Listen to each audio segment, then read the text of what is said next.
How We Did It.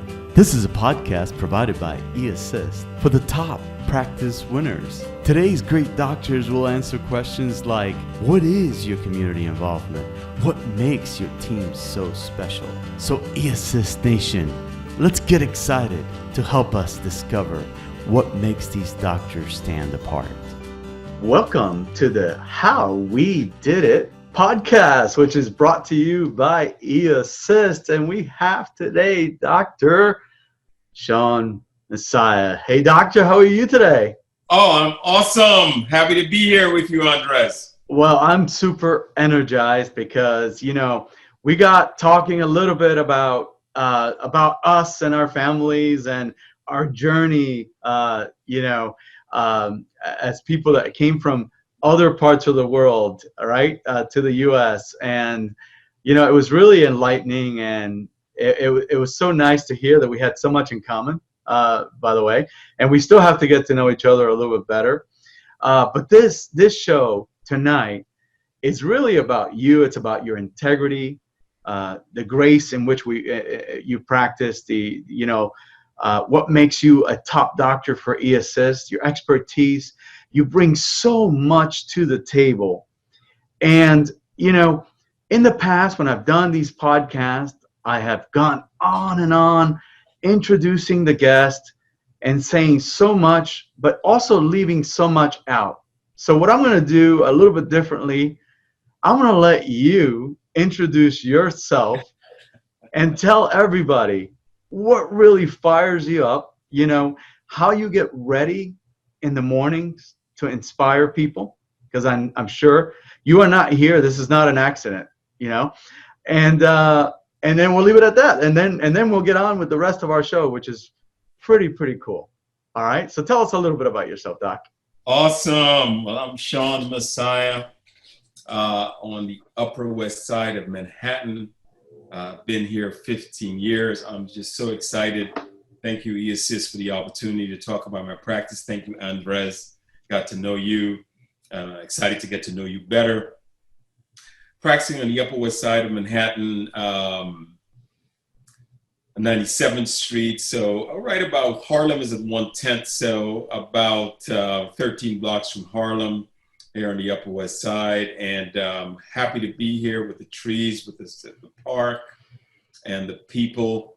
I love the energy of the people. I live nearby where I practice. So that's wonderful. I bought this practice in 2005 from a gentleman who was an African-American who was there for about 30 years. And he really kind of wanted to sell it to me as another African-American because he'd gone through so much of the struggles of building it and dealing with all that. And he really wanted to pass it on to someone like myself who can respect the struggles and the commitment to excellence that he had created.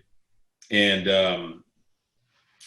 now he's in beautiful St. Thomas, and we still speak, and he's so excited that I'm still continuing his legacy today. His name is Dr. Jim Neighbors, so I give thanks for him.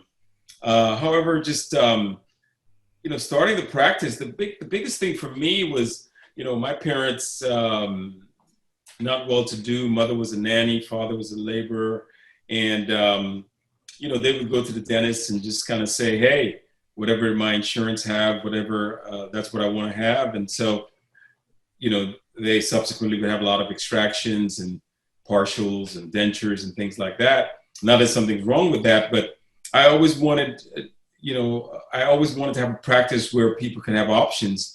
And I say that from a viewpoint of, if you're an accountant or a lawyer, someone sitting down with you is perfectly fine because then they will pay for that time. But in our field, we get paid for actually doing the work and not get paid for the time discussing the options. So as I got into the field, I began to realize that is why lots of times if you have your less means, you may not get that discussion of all the different choices because frankly, the dentist needs to make sure that there's enough revenue to sustain that practice. And you can multiply 20 minutes times 8 or 30 minutes times 8. You can see that's a lot of time that it's uncompensated for. So I wanted to make sure when I opened my practice that every client would have a description of their options, and then they can make a decision. The choice was theirs, but I was not going to box them in ways that my parents were boxed in terms of their dental health and their dental well-being. So that was very, very important to me, and that has been my credo since I started, is making sure that every client that comes in gets their options, and they're totally at choice to choose any option that works best for them. And if there's options that I present, that there's some options that I don't have the skills to do, right? I don't have the knowledge base, but I will still give them that information and pass them on to someone else who can give them what they're looking for. And so that was kind of the guiding vision over the 15 years that I had the practice. The practice has grown. I have an amazing team. My colleague, my partner, my confidant, my mentor, Dr. Smone's been with me for 6 years. My hygienist has been with me for about 13 years. I have a great consultant that's been with me for about 3-4 years, Vidya Sartorius. I have Jazz Millie, my lead assistant, who's been with me about a year, and I have Millie that just started this week. So just happy to be with my team and grateful, and look forward to work every day. Wow. Well, over the years, I've been podcasting now for about 5 years. Not a whole lot, but just enough to learn some tips and tricks, Doc. And one of the things that I've taught myself is that when I have a good podcast, I get myself one of these pens and I start writing down certain things, because we all have a script. And we'll get into that, because you get into the office, you have a script with your team, you have a plan with your team, and then some things happen along the way, and you have to pivot, you have to shift gears, right? Absolutely. But one of the things, I want to get into that too. But one of the things that I heard you say is that you still have a relationship with the gentleman that sold you the practice. Yes, I do. Yes, and that wasn't something that we're scripting here, even though we had specific questions I wanted to ask you.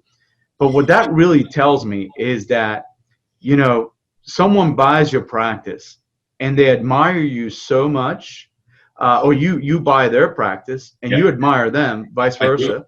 I do. And, that says a lot about the dentist also who sold you the practice, right? Yeah.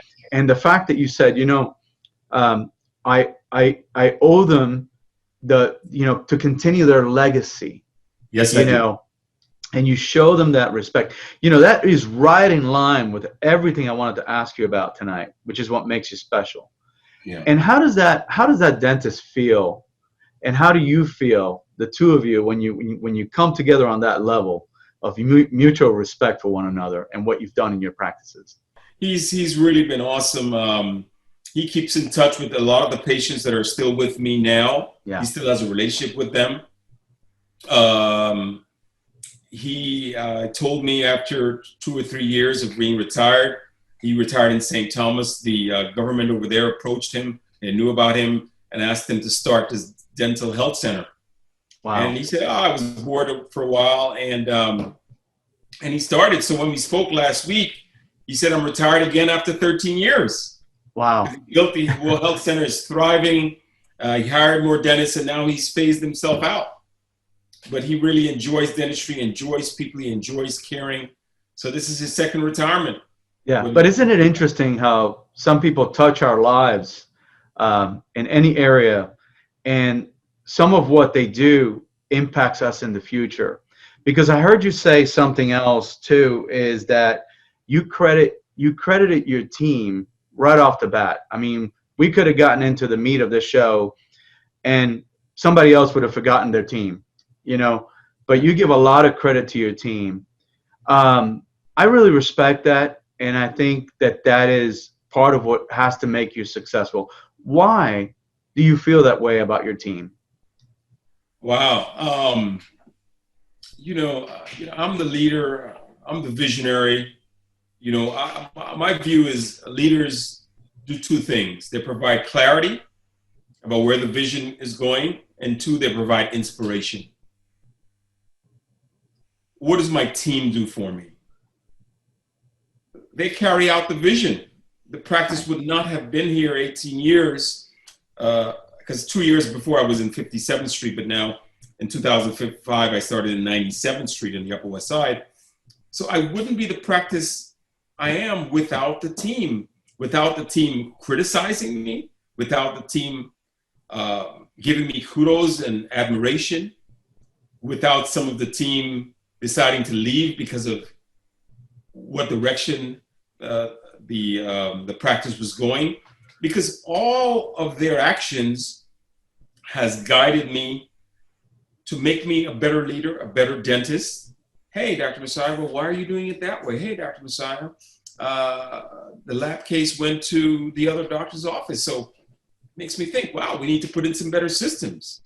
Hey, Dr. Massiah, I'm not seeing so clearly on this radiograph, so therefore maybe I need to look and investigate different types of systems. So in good, bad times, in between times, when the team appreciates me or the days they don't like me as much, it all acts to help me be a better leader. And if I'm a better leader and the practices work more efficiently, then I can help more clients. Mm-hmm. And more people can be helped because of the actions of my team. And that is your team, which is like a family. And just before the show, I said hello to your son. Yes. And, we just introduced each other, and it shows that leadership that you instill in your team, that you carry that onto your family, or it comes from your family and you bring it to your other family. Absolutely. That's amazing. I saw that leadership in your son, and that again, I think he's only 13 years old, correct? Yes. And I see things. I don't know. It's probably why I'm a coach myself. I see things. I listen. And speaking of listening, the first real question that I have now that we get past all the great stuff about you, the real question that I have is about your patients. Sometimes if you just let them tell you, there are doctors out there that, that want to dominate the conversation. They don't properly, present a treatment plan. I think presenting a treatment plan is just basically letting your patient know, what it is that you are doing for them, but really have them tell you what they're feeling. And maybe I'm not saying that as well. I'm not going to say it as well as you're going to say it. But can you tell me how you let patients listen, or how you listen and let them speak? Well, for me, the main thing is, what is it that matters to you? What do I mean by that? What matters to me in terms of what my dental health says is different to you, different to the other person. Let me give you an example. If you are someone who goes dancing every week, you're someone that has a lot of friends, then you may want your teeth whitened. That may be a matter to you. If you're someone, I was speaking to a client yesterday, we were trying to decide between doing some periodontal surgery to save some teeth that were questionable, or should be extracted tooth and do an implant. And I presented it to the client, and I said, both are viable options. Obviously, when we are doing the periodontal treatment, the prognosis is guarded. We're not sure. She said, Dr. Massiah, but I say it may be less costly to do that, to have that guarded prognosis for these teeth, rather than extract and graft and do the implants. And she said, Dr. Massiah, I am retired. I retired at 55, and I'm going to travel. I was traveling before COVID. Now it's COVID, I'm not traveling. I do not want to be in Mexico and one of these teeth are jiggling and I have to be taken out. And I said, that answers the story then. So we know what the plan works best for you. The plan should not work best for me. It has to work best for you and your lifestyle. And she so appreciated me listening. And she said, that's what I want to do. And then we move forward from there. but that is the nature in which I present treatment plans. What is important to you?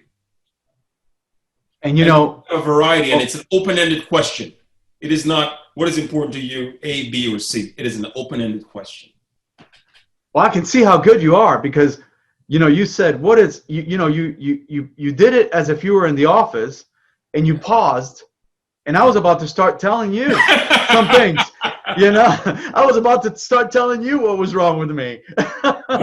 So you had an effect on me. But part of the reason why I wanted to ask you this, doctor, is that, you know, I started going, you know, leading up to this interview, I started going to your Google reviews and your website, your beautiful website, by the way, drmassiah.com, MASSIAH.com, on the Upper West side, right? Yes. On the Upper West Side. You know, your website is so clean and colorful, and then I fell in love with some of your reviews, and that's where I really started to get the idea for the things that I wanted to talk to you about. Can you tell me why some of these patients go online and write such amazing things about you? Have they ever told you, hey, doctor, you know, I'm going to go, because you sure look like the guy that doesn't have to buy any reviews. Well, let me be very clear. The folks who help me manage a website have been on me to reply to reviews. I know this sounds crazy, but I have not read my reviews in a long, long, long time. And the reason is I should read and respond and reply and say thank you, but I always worry that it may, I don't want to say burden me, shift my thinking, if you will. All right. So I've heard what you said, but I don't make a habit. I have not read my reviews in a long time. So maybe that's not something I should share on the podcast, but it's just, no. I just try to stay focused on how do we do better. Every time I go to work, I think about how can we provide a better customer service? How can we improve the quality of our work? How can we reduce the wait times when you pick up the phone? How do we reduce the wait times in the reception area? How do we create a faster turnaround time? How do we make sure that the onlays, the crowns fit better and reduce the redos? I mean, I was very heartened. I was speaking to my technician, and this was prior to purchasing a scanner. And he was saying, well, we're selling these scanners. And he said, the main reason we're trying to sell the scanners is because a significant percentage of our doctors have to redo crowns and things like that. And we know the cost to them. So we're saying, hey, buy the scanner, then the accuracy of your impressions and things like that will be better for you, better for us too, because you have to redo you're dissatisfied with us, you're dissatisfied with yourself. But he said, I got to tell you, Dr. Massiah, that's not your issue. So you'll be buying a scanner just because you want to buy a scanner and really change your mode of operation, because your redos is less than 1%. So it would be disingenuous for me to tell you to buy the scanner to redo the work that you're doing. Right. And so I appreciated that, but I still bought the scanner because I want to improve the quality of my work, the speed of my work. Obviously, folks getting impressions and maybe gagging, or the impression may pull and tear. I wanted to reduce that. And now obviously with the scanner, I can see my preparations in 3 dimensions. I can make them much bigger and much clearer so that I can improve the quality of my work. Right. And you know, I made myself another note here is you communicate so well with your patients.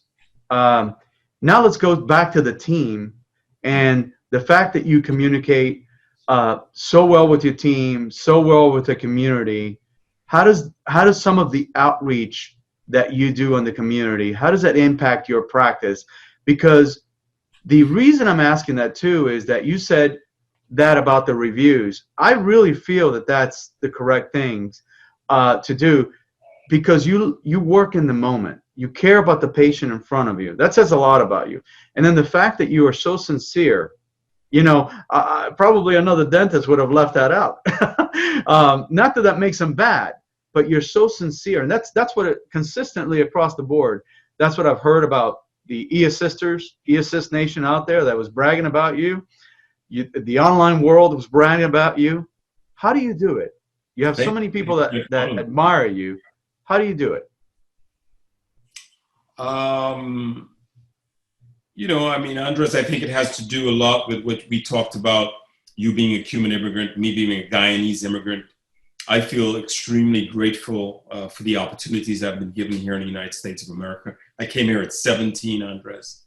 And I'm so grateful for all the people along the way who helped me. My first job at the supermarket as a cashier, the different jobs working through college. I'm just a tremendous sense of gratitude. So I would say that's what makes me do it. I just have a tremendous sense of gratitude each and every day. Because my dream was to be a dentist, Andres.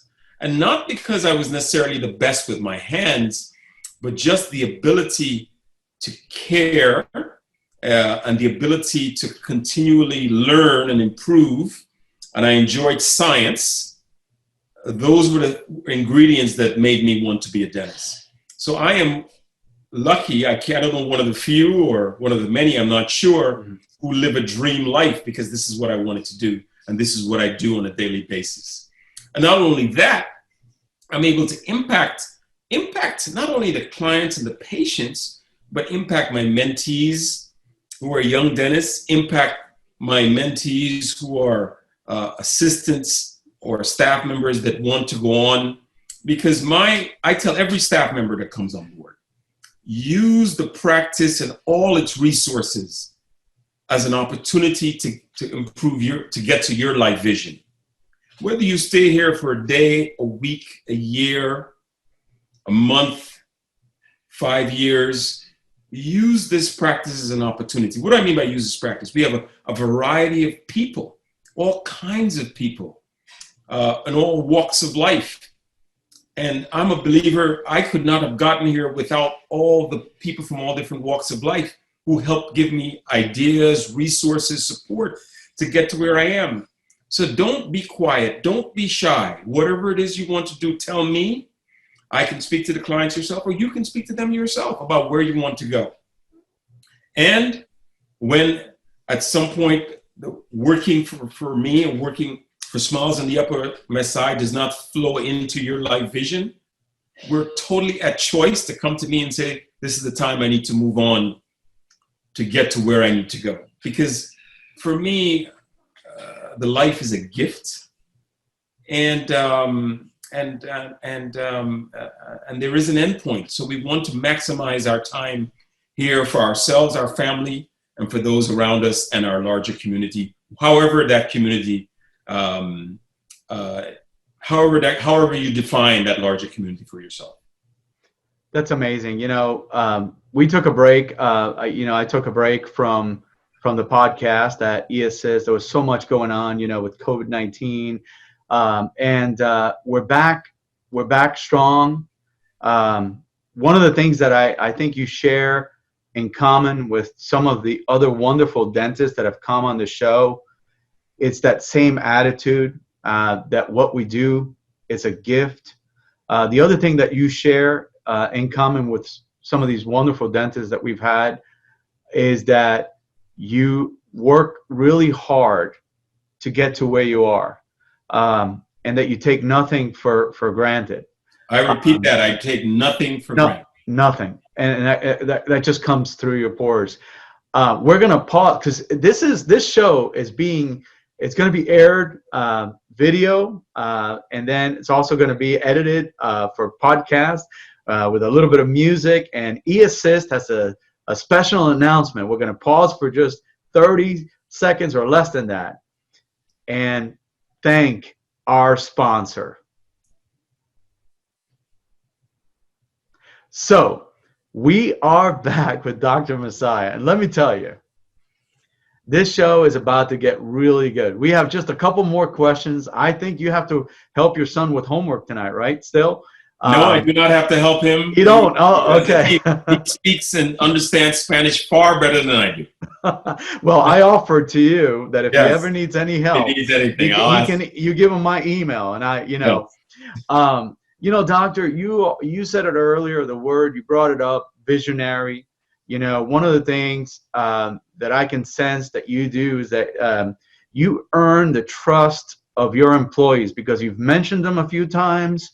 And we talked about earlier before the show that you can have a plan when you come into the office. And that plan can go up in smoke. You can have one DA2 assistant call out and you've got 3 or 4 crowns on your schedule and forget about it. You've got to rethink. You're going to have your hygienist and your team, worried about sterilization and instruments, the kind of things that typically happen in a dental office. Sure. How do you deal with those kinds of factors to still maintain your office as that relaxing place and that inviting place that I read about online? It's a great question, Andres. Thank you for the question. Like you're absolutely right, Andres. I think that, and I'm going to give a shout out to eAssist right now because prior to eAssist, we're dealing with all the insurances and all that kind of stuff and trying to manage it all and track down the narratives and the x-rays and things like that. And 2 friends of mine, Dr. Logan and Dr. Destine, are raving fans of eAssist. And they had told me about a year or 2 ago, Dr. Massiah, you got to join this, And so during the COVID shutdown, I spoke to them again and I said, it's time for me to go ahead and do that. That ties into your point because if there's an emergency, things like with eAssist taking over that area, it helps us to manage what you just talked about. Because I know that's being handled, we can kind of handle the things at hand, right? So I want to give a shout out to eAssist in terms of that. The thing is, it starts with me and my leadership in terms of having a challenge. And so the staff knows that I take full responsibility, 100% responsibility for everything that happens within the office. Repeat, I take 100% responsibility. So when unforeseen circumstances happen, then I have to step up to the plate. But I am blessed to have a very calm, pleasant demeanor at all times, right? It's just the way I'm wired. I say that because other people are wired in different ways that lends itself to a positive effect in their particular arena. My disposition lends itself very well to a dental practice where people are fearful, things may happen. What are the things that happen? We had, I think, a fainting episode 2 weeks ago. And it's very interesting because the client said she would faint. And I'd never seen that. I've had a fainting episode probably once or twice in my 18 years, but she said she would faint. And she was absolutely right. As we got started, she fainted. But my lead assistant, Jasmine, very calm, very, I call her, she has a steeliness to her. She stayed calm. I stayed calm. We were able to revive the patient, make sure the patient was fine, right?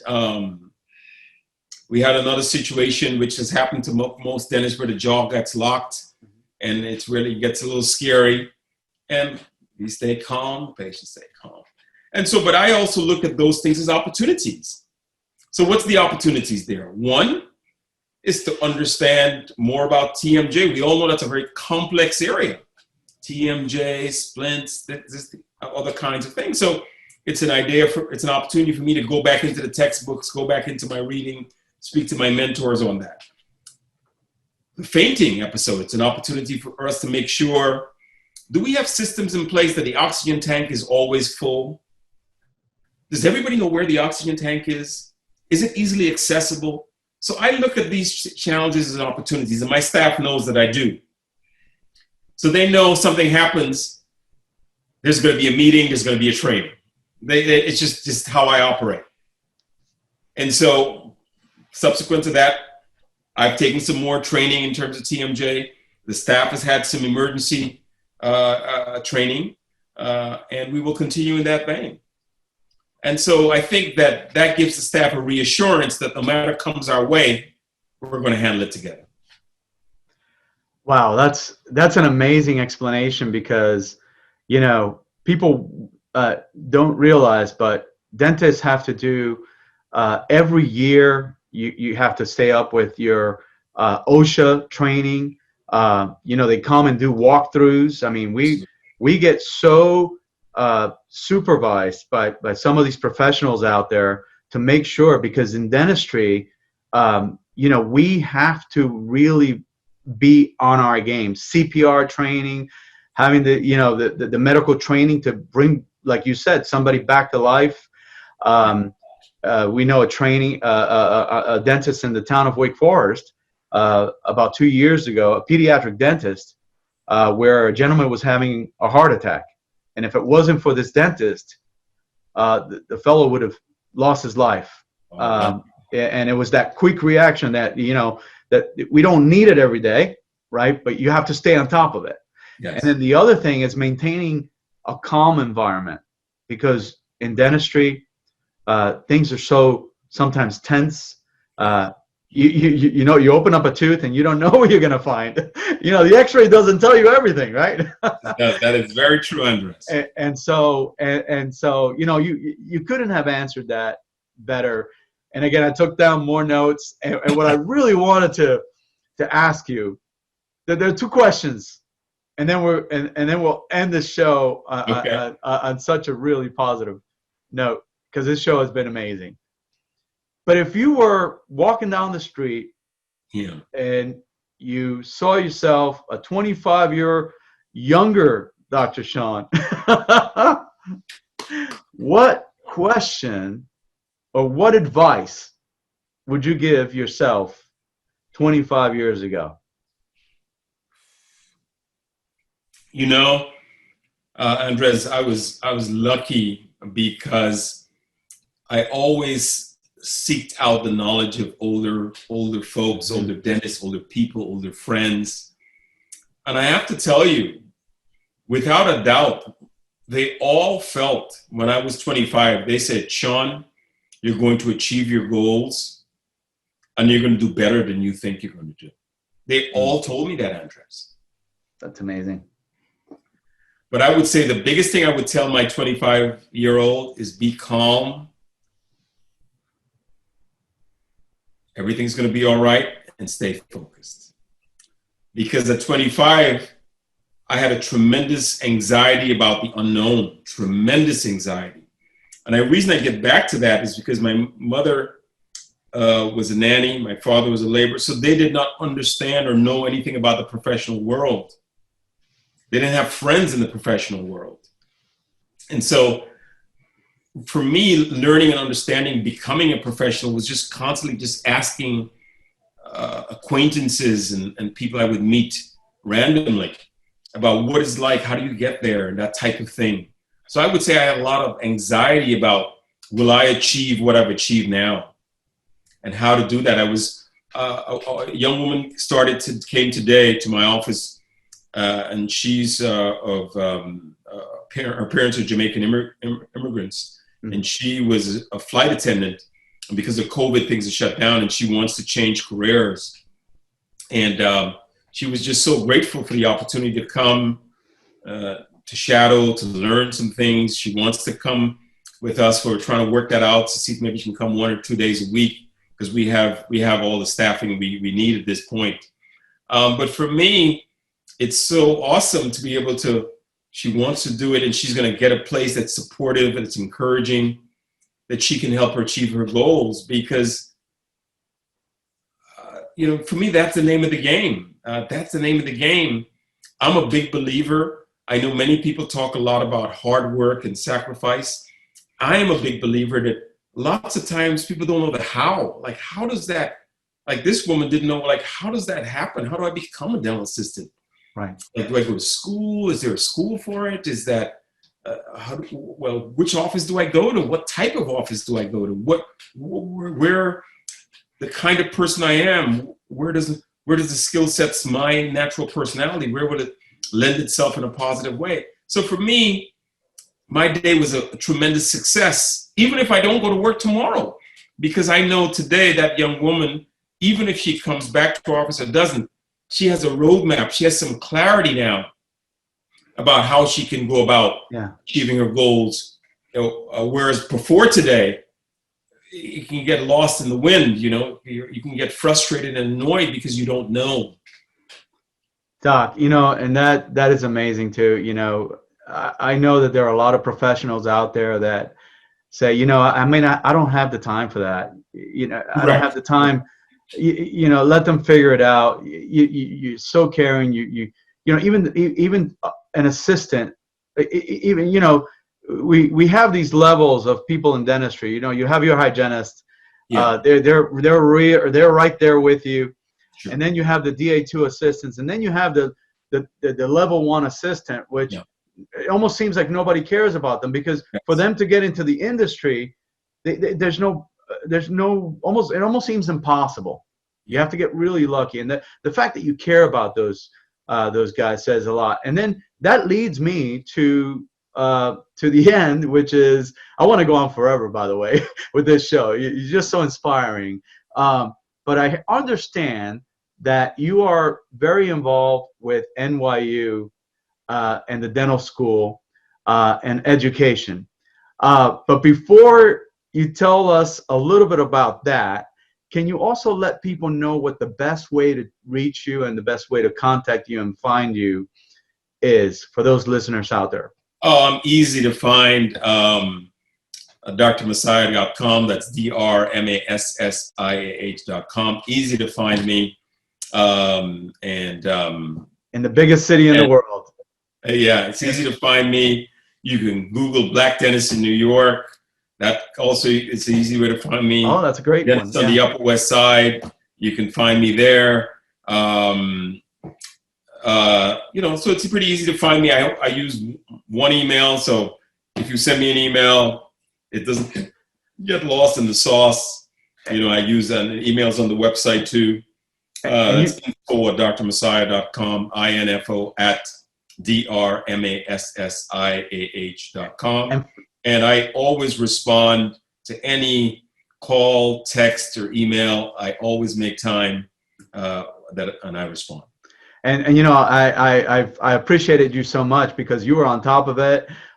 You got me excited about the podcast, because sometimes this is a little bit of work, you start something, you get really excited about it. And then talking with you last week prior to doing the show got me excited, almost like I was doing it for the first time again. You have that effect on people, that. So I'm not going to let you live that down. But tell us a little bit about your involvement with NYU. Oh my gosh, that's where my mentor friend, Dr. Smolin, who works with me for 6 years. I was a participant in the program.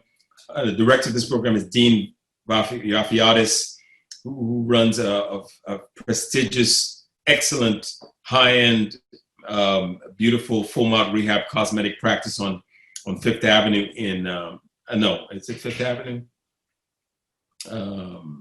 I think it's Fifth Avenue in Manhattan. What happened was I was looking around. Should I do Spear? Should I do Cois? Should I do Pankey? And somebody suggested, well, why don't you go to NYU, practice nearby? And it was life-changing. So I was a participant there for 2 years, and I met my current colleague who works with me, Dr. Smolin, and he was so brilliant and so awesome. And then the director asked me to stay on as a faculty member. So I've been staying on. I've been there about 5 years now. And it's an amazing program. We have a 4-day program twice a year. And it really just deals with complex cases, general dentistry. And we know you're not going to be a prosthodontist, but it just allows you the comfort level, right? Because that patient, Mrs. Jones, loves you and cares about you and said, why do I have to go somewhere else? And if you have some skills, then you could say, hey, I can do this case for you. So it may not be like a prosthodontist doing a big full mouth case once a month, but you may do it every 3 months, once every 4 months. And it gives you the confidence and the skills. And then you get your own family of participants and faculty that you can refer to, send them x-rays, photos, and things like that in terms of dealing with challenging cases you may have. Wow.